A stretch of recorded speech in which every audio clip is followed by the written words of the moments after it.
Então, falando um pouquinho sobre a história de Iguaçuí, é público e notório que, e já do conhecimento de uma grande maioria, que Iguaçuí, no início do século XIX, praticamente essa região aqui era habitada apenas pelos índios puris. Quando então acontece a grande crise do ouro na região das Minas Gerais, na segunda década do século XIX, Manuel José Esteves de Lima, que recém-chegado de Portugal e que veio para o Brasil para fazer fortuna naquela região das Minas Gerais, ele se aloca em Mariana e lá contrai matrimônio. E em decorrência daquela crise do ouro, então ele pede autorização ao governo português para empreender uma bandeira, né, rumo a essa região que é hoje o Espírito Santo. Naquela época era a capitania do Espírito Santo, que também estava em franca decadência. Pois bem, então ele assim faz, e ele traz uma boa leva de bandeirantes com ele, de colaboradores com ele, e chega a essa região no ano de 1820. Manuel José Esteves de Lima, ele simplesmente passou por aqui e demarcou terras e tudo mais e avançou no seu processo de bandeira. Porém, essa região ficou um tanto quanto esquecida por cerca de 18 anos, quando também, em decorrência de crise naquela região do Vale do Paraíba, então lá daquela região de Bananal, São Paulo, desce também uma segunda leva de bandeirantes, né, a fim, já com um objetivo, digo assim, mais sério, né, para poder aqui se estabelecer. Não que vieram diretamente para esse lugar, mas vieram parar aqui, que foi a segunda leva de bandeirantes no ano de 1838, né, com a chegada do então alferes Luiz Francisco de Carvalho, que aqui se estabeleceu. Importante ressaltar que a comunidade que aqui tem início, são comunidades familiares. Então, a nossa cidade, ela surge do berço da família. Porém, eles eram devotos de São Bom Jesus do Livramento. Então, de 1838 a 1858, o nosso município teve como devoto São Bom Jesus de Livramento. Teve como padroeiro, melhor dizendo, São Bom Jesus do Livramento. Porém, no ano de 1858, devido a disputas eclesiásticas, né, contendas eclesiásticas, onde de um lado Luiz Francisco de Carvalho, ele era simpático à administração da província eclesiástica do Rio de Janeiro, então ele defende a posse dessas terras aqui para o Espírito Santo. Porém, a família dos Lobatos, eles, representantes das Minas Gerais, defendiam a posse dessas terras para Minas Gerais. Então, cria-se uma grande contenda. Luiz Francisco de Carvalho vai ter uma ajuda que vai ser muito importante para ele, que é do comendador Aguiar Valim. Então, o que ocorre? Ambos empenham para que essas terras fiquem sob a jurisdição da província eclesiástica do Rio de Janeiro. E eles então fazem uma promessa a São Miguel, porque era 29 de setembro, dia de São Miguel, eles fazem uma promessa e que, se caso ganhasse a contenda nos tribunais, eles fariam erigir aqui uma capela em honra a São Miguel, e assim fez. Então eles saíram ganhadores, fizeram construir a capela, que ganhou ares de paróquia já a partir de 1860. E depois, chegando no início do século XX, então aquelas famílias que vieram para cá anteriormente, já bastante estabelecidas, e as lavouras produzindo, as fazendas produzindo, a cidade começando a ter algumas obras construídas e tudo mais, algumas casas construídas, então vai ganhando também áreas de cidade. E aí então pessoas que têm um profícuo amor pela nossa terra, começa então a despertar o interesse de gerar a emancipação do lugar.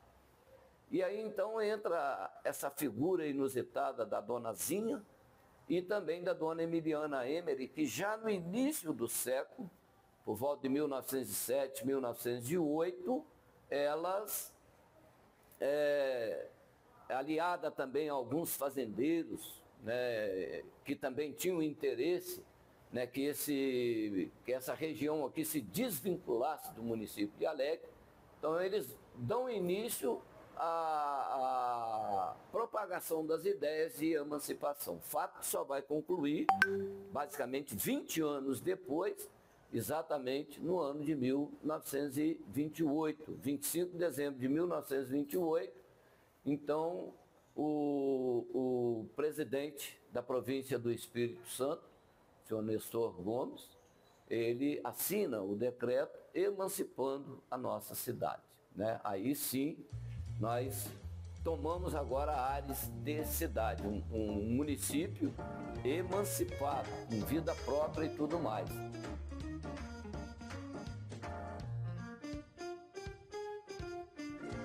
Então ele se organiza politicamente, né? Cria-se a Câmara Municipal, né?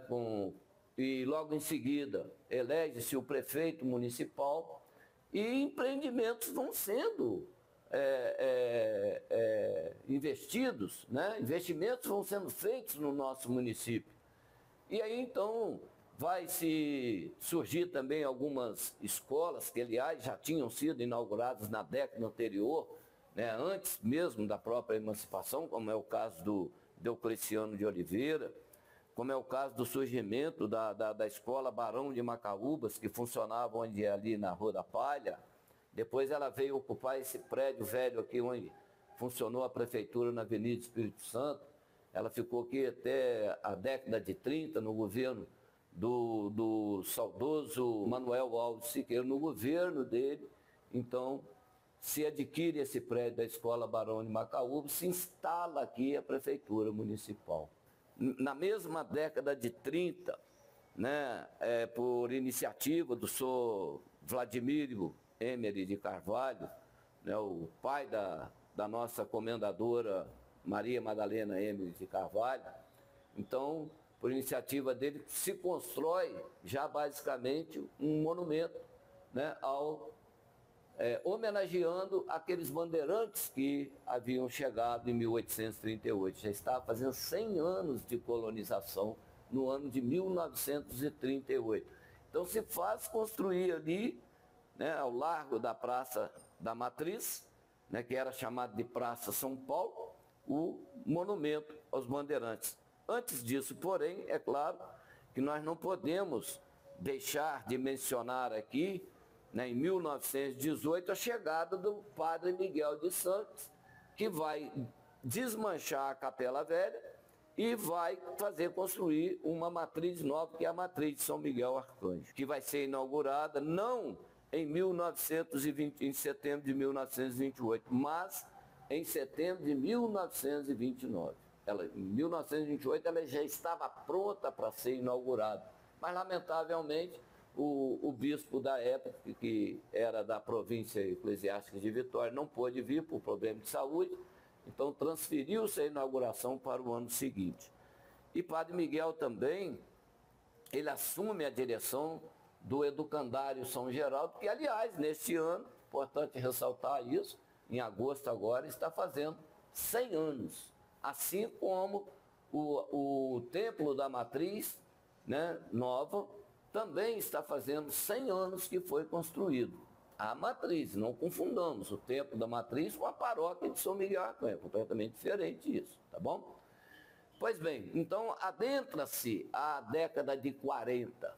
A década de 40 é uma década, né, que já traz um pouco do respaldo. Aqui vai começar a se desenvolver também as atividades esportivas. Grandes atletas aqui vão surgir, né, já a partir da segunda década do século, a criação do União Veadense, um time de futebol, Depois, na década de 30, a criação do Esporte Clube Capixaba existia também na década de 40, além desses outros clubes, né? Um clube foi cedendo lugar ao outro e surge também o União Futebol Clube.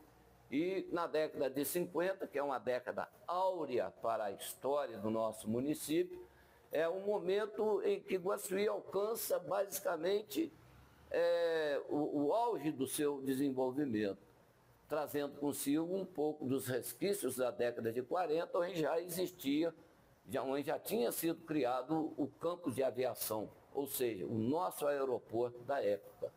Isso que está aí vai refletir profundamente nas administrações políticas dos prefeitos da década de 50, que a somatória de todas as administrações vai fazer com que Guaçuí se desenvolva assustadoramente.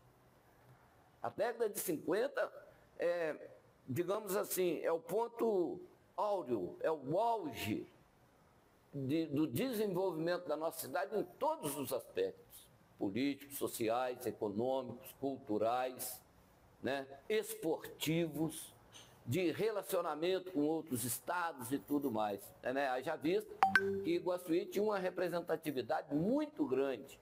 Né?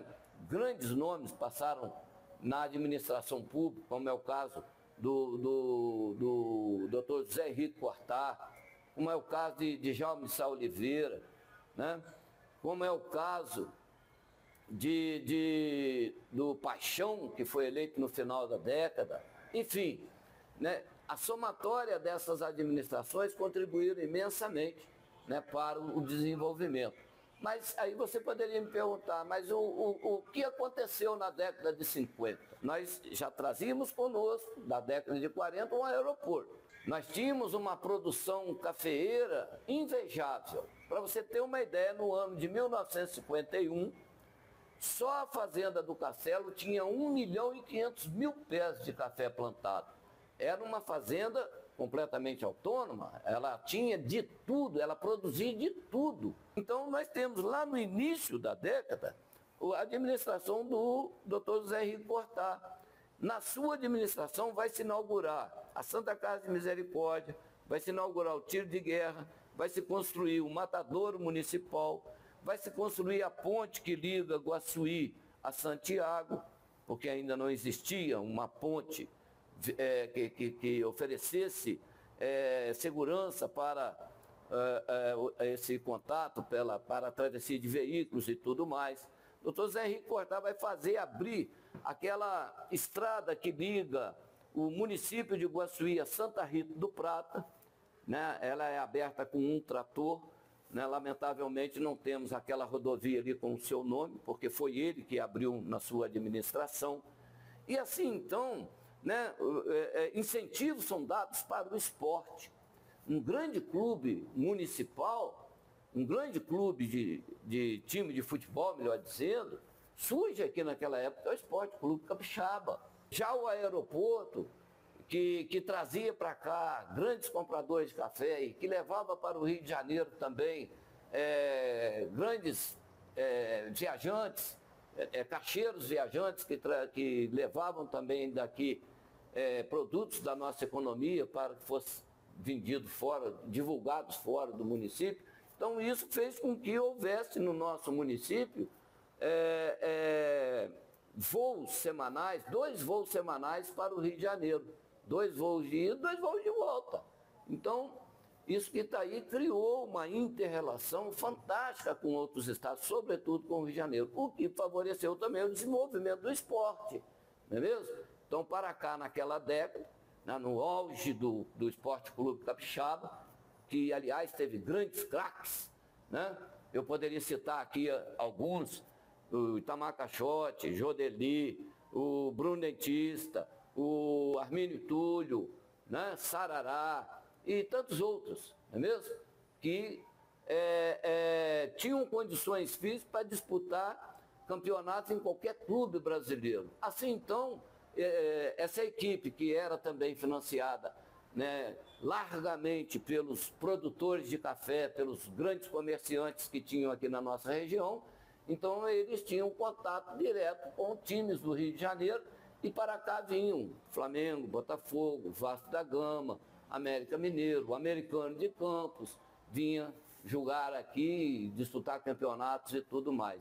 Inclusive eu ouso dizer, segundo meu pai, que era também um jogador de Esporte Clube Capixaba, ele afirmou que esse Zagallo, que é o pentacampeão do mundo, já jogou aqui nesse campo nosso aqui, disputando a época, se não me falha a memória, não sei se ele jogava pelo Fluminense ou se pelo Flamengo. Então, numa disputa que eles vieram aqui. Isso era muito comum aqui na década de 50. Então, a década de 50 desenvolveu-se assim assustadoramente. E ao mesmo tempo, quando o doutor José Henrique Cortaz larga o governo, que assume o primeiro governo do prefeito Djalma de Sá Oliveira, o que ocorre? Djalma de Sá Oliveira, ele empreende a construção do Cristo Redentor, mas no seu governo também, o senhor Adilino Gebu está empreendendo a captação de sinal de TV. Ele veio de Varriçai para Guaçuí, ele conheceu a dona Carmélia em Espera Feliz, casou-se com dona Carmélia e veio se estabelecer em Guaçuí. Em Guaçuí ele tinha a sua oficina, né, de tornearia, ele fazia também um curso de mecânica no Rio de Janeiro. E, como eu disse, na década de 50, que foi um período áureo da nossa economia, né, que já tínhamos aqui inaugurado, vindo da década de 40, o campo de aviação. Aviões vinham para cá, aviões de passageiro e tudo mais. Só que esses voos se tornaram mais intensos na década de 50, como eu já comentei, né, devido à economia do município estar se desenvolvendo em larga escala, em todos os sentidos. Claro, sou Adilino, repito, fazia um curso de mecânica no Rio de Janeiro. E ele então ia de avião. Lá no Rio de Janeiro, ele, depois de ter frequentado aquela parte do estágio do seu curso, ele andando pelo Rio de Janeiro, que era a nossa capital federal, era a capital da República do Brasil, o Distrito Federal Brasileiro, né, do Brasil. Então, o que acontece? O senhor Adilino passa em frente a uma loja. Ele passa em frente a uma loja e vê uma televisão funcionando. Até então ele não conhecia, né, porque a televisão também no Brasil estava recém-chegada, né, uma vez que ela inaugurou-se nos Estados Unidos. E numa visita do Assis Chateaubriand aos Estados Unidos, ele viu a televisão funcionando lá. Ele falou, vou montar isso no Brasil. E trouxe. E montou. E começou a funcionar exatamente no Distrito Federal, Rio de Janeiro, né, capital da República do Brasil. Aí então, o que ocorre? O senhor Adilino passa em frente à loja e vê a televisão funcionando. E ele ficou tão interessado, que ele despertou tanta curiosidade do senhor Adilino, que ele comprou a televisão. Na hora que ele já tinha comprado, e o rapaz já estava embrulhando aquilo tudo, preparando aquilo tudo para o transporte e tal, virou assim, mas isso aí não vai funcionar lá, falou com o senhor Adilino. Aí o senhor Adilino virou para o rapaz e falou assim, bom, pode não funcionar agora, mas vai funcionar porque eu vou fazer funcionar. Né? Mas como que ele descobriu informações sobre como montar uma antena, construir uma antena? Através da revista Antena, que era muito comum, né? Sobretudo para todos aqueles que trabalhavam com eletrônica na época da década de 50, não é mesmo? Então o senhor Adilino, estando sempre no Rio de Janeiro, então ele trazia números novos dessa revista chamada Antena, e aonde se ensinava não só a parte teórica da construção de uma antena, como também a parte prática. E aí então ele vai, né, seguindo aquelas orientações, e monta-se uma antena aqui, monta outra ali. Não foi um trabalho fácil, tá? Foi um trabalho de aproximadamente 5 anos, de muito esforço, muita subida, muita escalada de morro, muita caminhada, muita força, muita fome que eles passaram, muito frio, debaixo de chuva, debaixo de sol e tudo para chegar aonde chegou para dar a Guaçuí essa honra de ter se tornado a primeira cidade do interior do Brasil a captar o sinal de televisão. Mas ele, na sua competência, na sua capacidade, com toda a sua educação, ele superou todas as críticas e fez inaugurar aqui no dia 2 de outubro de 1959 o sinal de televisão. Já o Cristo Redentor foi inaugurado, terminou em 1956, a sua construção, demorou basicamente 90 e poucos dias, um monumento construído, não querendo usar o termo pejorativamente, mas por um analfabeto, que era o senhor Antônio Francisco Moreira, mas um autodidata de grande competência, né, que fez erigir o segundo maior monumento do Brasil. E mais, o segundo maior e o primeiro genuinamente brasileiro, que foi o nosso Cristo Redentor, que pesa 100 toneladas, não é mesmo? 100 toneladas. Então, isso que está aí são fatos que enriqueceram a década de 50, não é mesmo? Já se fazia também acontecer no nosso município as exposições, né, do gado leiteiro, a agropecuária de modo em geral, que fazia movimentar até pouco tempo atrás também a nossa economia assustadoramente, aonde passou-se a celebrar também a festa magna do nosso município. Então, a década de 50, ela não se fez por si só. O desenvolvimento também, não devemos conferi-lo somente aos administradores públicos. Nós temos pessoas simples, pessoas humildes, pessoas pobres que ajudaram a construir a nossa história.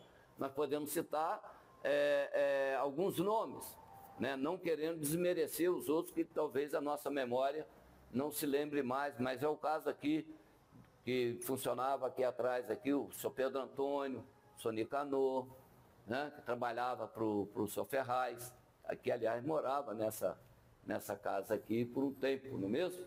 E nós temos os carroceiros que, através das suas carroças, ajudavam a fazer o transporte do nosso município.